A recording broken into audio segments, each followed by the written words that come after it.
Hey! Hey! Hey! Hey! We're going to be reviewing fan service No Way Home. Sorry, Spider-Man No Way Home. So if you haven't seen it, we're going to have spoilers! So, move along. With great spoilers comes great responsibility. Yeah! Yes. Spoilers. So, yes, like I said, we saw Spider-Man No Way Home, starring everyone. Literally everyone. Everyone. Alfred Molina, Willem Dafoe, Jamie Foxx, Reese Ifan? Thomas Hayden Church. Thomas Hayden Church, and some guy named Tom Hollander, Zendaya. Tom Hollander. Tom Hollander? Tom Holland? One of you's got to change your names. Man, was he a good Spider-Man. Man, he looked a lot younger. And yeah, a whole bunch of people. We all know who's We in know it. who's in there. Yeah, so, full disclosure, for those of you who are new to this channel, I don't particularly care about Marvel movies. So you should take everything I say with a little grain of salt and not really take me too seriously, because these movies are not made for me. They're not made for me. They're made for you, the Marvel fans.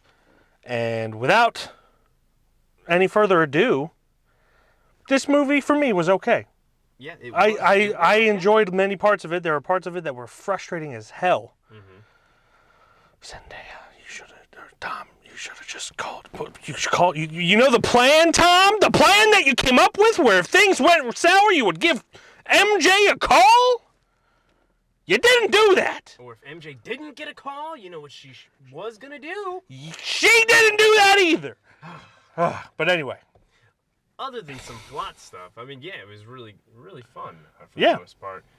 There's always a huge problem that I had with this new Spider-Man is that he was kind of always given everything to him, when in you know the comics and everything, he always made them himself and came up from what he had to become a hero that he was meant to be. Yeah. Where in these ones he was kind of in that way given everything, and then he still had to do his own thing and become the hero he was meant to be, but it just didn't feel like our Peter Parker.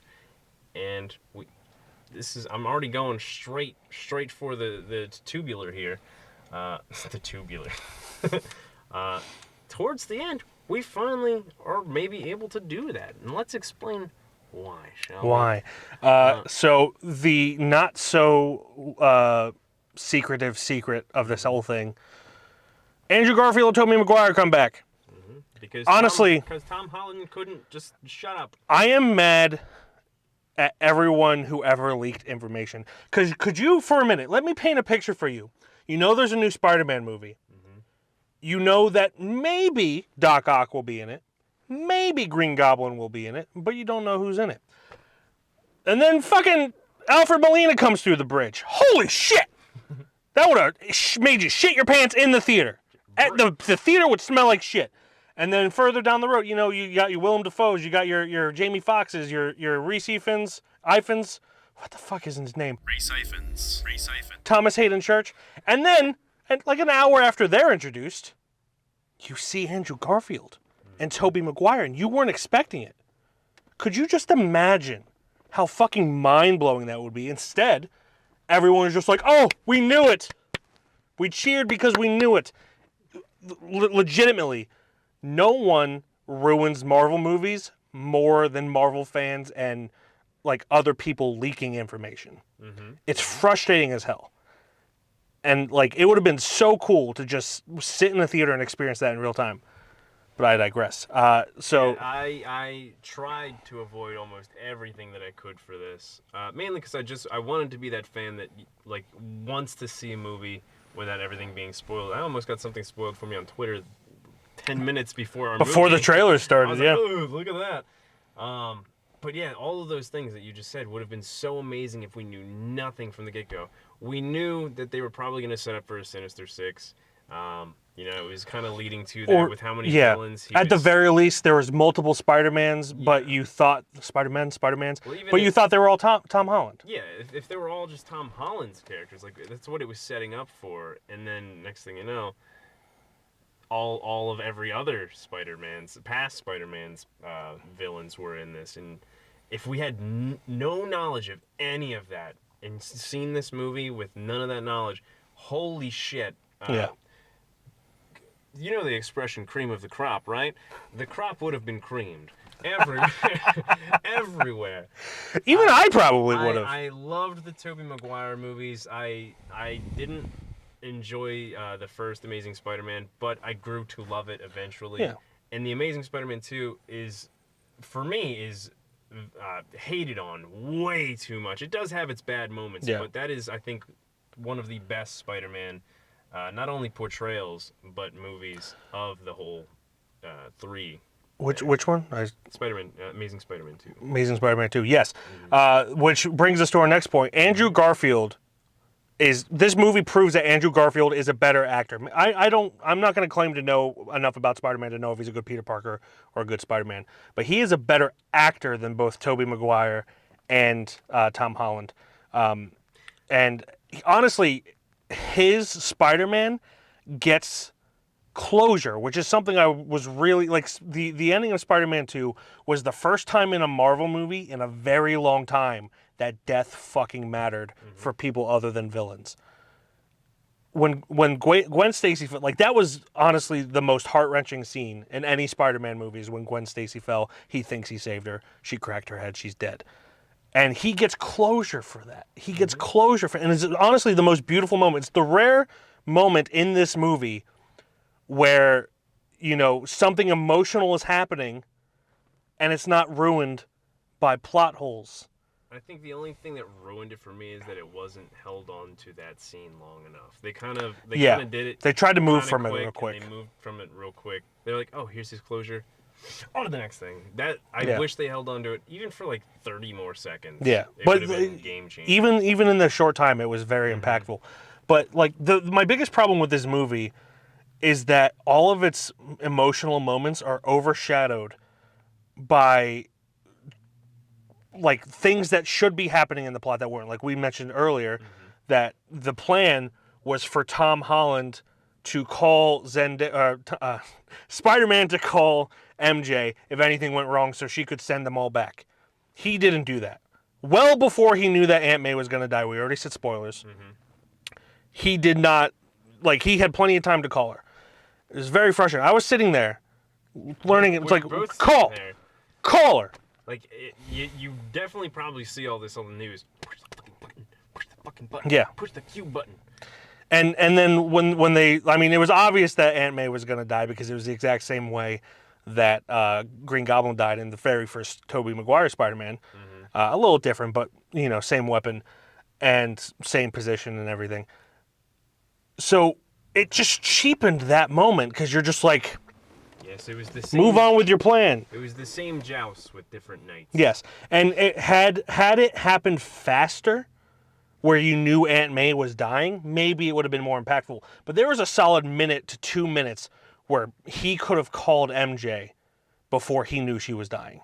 And it was just frustrating because it was just like, you fucking go. And then they go, and it cheapened Andrew Garfield's introduction because MJ's sitting there just like, oh, should I hit it? He hasn't called. I see all this destruction on the news, but he hasn't called. You said, MJ, that if anything bad went happen, even if you didn't get a call from him, you would hit the button. Are you a fucking liar? You're a fucking liar. So that's when Andrew Garfield's introduced, and just like, okay, I mean, cool. I mean, we kind of knew that was going to happen anyway. But why isn't she hitting the button? Yeah, it was very goofy along those lines. Specifically with that plot, and even in the end, this is another thing that bothered me is that. Sorry, I'm kind of just jumping to that, but this whole thing's a rant. Doctor Strange, you know, he's like, oh, we can fix all this craziness that's happening around us if everyone just forgets you, which was the point from the get-go. Everyone was supposed to forget Spider-Man, but now it's to forget Peter Parker as a whole. Yeah. So he's like whipping his fucking hands. He's doing his thing. He's like, all right, if everybody forgets Peter Parker, this whole thing will be fixed. But like the whole time I'm sitting there, I'm like, yeah, but if they do that, like the memory is wiped. But they've got video, they've got documents of Peter existing. It's not like that all gets erased in life. So when MJ's gonna look at like, why Yeah. do I have this random I've got guy all on my these phone? Pictures of this dude. Oh, he's walking into my coffee shop? And and then like Jonah Jameson's doing his own interview. That motherfucker's got footage of Mysterio Previous Yeah. episodes. So that whole thing's like, I'm like, cool, like that is a cool thing. And they Make specify that it's yeah. not changing time, it's just Yeah. changing people's memory. It's just changing people's memories. So like, maybe like their minds are blurred for the image. Like, oh, I've got this picture and this dude doesn't have a face. That's Yeah. fucking weird. And like, I'm all for suspending disbelief. Yeah. We're fucking morons, and if we could figure that out while sitting there, Yeah, I was sitting there, I'm like, I mean, I get the thought, but Yeah. it's a lot. Also they cock teased Rhino Yeah. and didn't bring Paul Giamatti Paul back. Giamatti could have. He was right there. He could have been a contender. I mean, overall, I had fun with this movie. For Yeah. the most part, it was just another Tom Holland movie where they're just like, they're good, but they're not like above greatness or anything like And that. it just made me miss Tobey Maguire And, I mean, and Andrew Garfield. all of their moments where they were all with each other, they were funny moments for sure. Mm-hmm. Kind of dampened by the crowd we were with, you know, laughing a little too hard at stupid jokes. Yeah. Marvel kind of poked like fun of like some of the memes that have been going around, like, oh, I'm somewhat of a scientist myself and stuff like that. They brought those back, which didn't need to be brought back. Yeah. But I mean, it was fun. It was goofy. All the Spider-Mans together were great. Tobey, to this day, I still think Tobey's the best Peter Parker. Andrew's the best Spider-Man, and Tom Holland is the good of both, but not the best of either category. Yeah. That's how I've always seen it. I still love. I think Andrew Garfield, sadly, sadly to some of you people, is my favorite. I think. I liked Andrew and Garfield. This just like put the flag and claimed the land of Andrew being my favorite Spider-Man for sure. Yeah. Just with all these guys combined. For a little bit there in the beginning, Tobey was I feel like he was phoning it in for it. But he was 100%. Yeah. He was I thought for sure he was phoning it in, and then man just made bank. yeah, he's like, I'm getting paid regardless. So. Yeah, MJ was my girl. Yeah, he got better as it went. I mean, who knows? That could have been the end of the shoot. That could have been the beginning of the shoot. You could have went either, but I mean, he seemed to be having more fun when they were kind of interacting more throughout the movie. But Yeah, I don't know.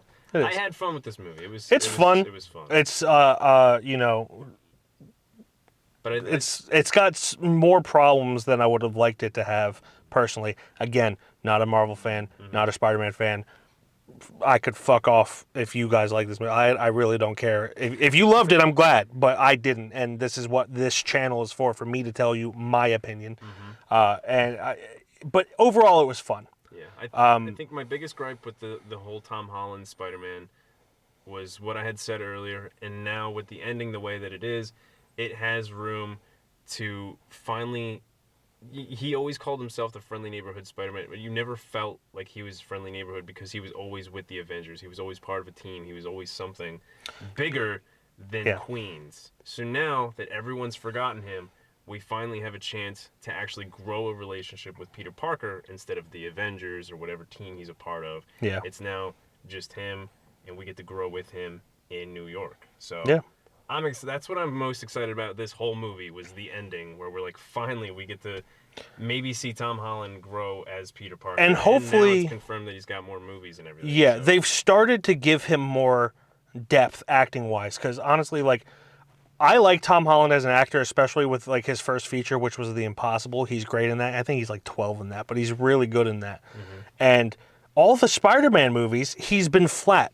Except for, you know, obviously, I Don't Feel So Good, Mr. Stark, and that.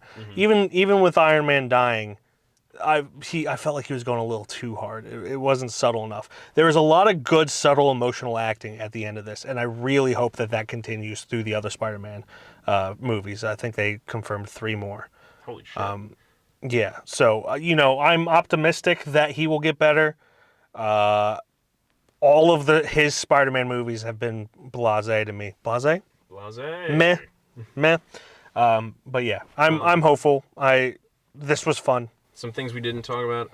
Zendaya was great. She can flip on of being a mature actress and somehow like a teenager, like really well, Yeah. and it kind of scares me. Ned was fucking hilarious. Oh my god, yeah. The whole plot with him Underlying- trying to find out if the other ones had a Ned, the other Spider-Mans had Ned. So he's got a future on how he could fit. 'Cause he's doing the whole wizardry shit too. But now I don't know how that's gonna work considering He might not remember that. He probably doesn't I don't remember know how that. he doesn't remember all this shit, but he just doesn't remember Peter. That's the thing. So like that's where like the memory blurs there on how that's gonna work. But they'll whatever fucking. Well, everybody was fun. Everybody was great. Yeah. It was a good movie. Yeah. J.K. Simmons can continue to be J. Jonah Jameson. He better. Yeah. What would you rate this? 3.5, I think. Same. I think that would be a sweet spot. I don't know if I'd give it a 4. Honestly, for me, it probably would have been a 4 if it weren't for them going against their plan. Yeah. Like If when there was weren't plenty some of faulty time. plot lines, I think a 4 would definitely be there. But I think the biggest thing is I wish Andrew Garfield would just get another Spider-Man movie by himself, because I really want that. Yeah.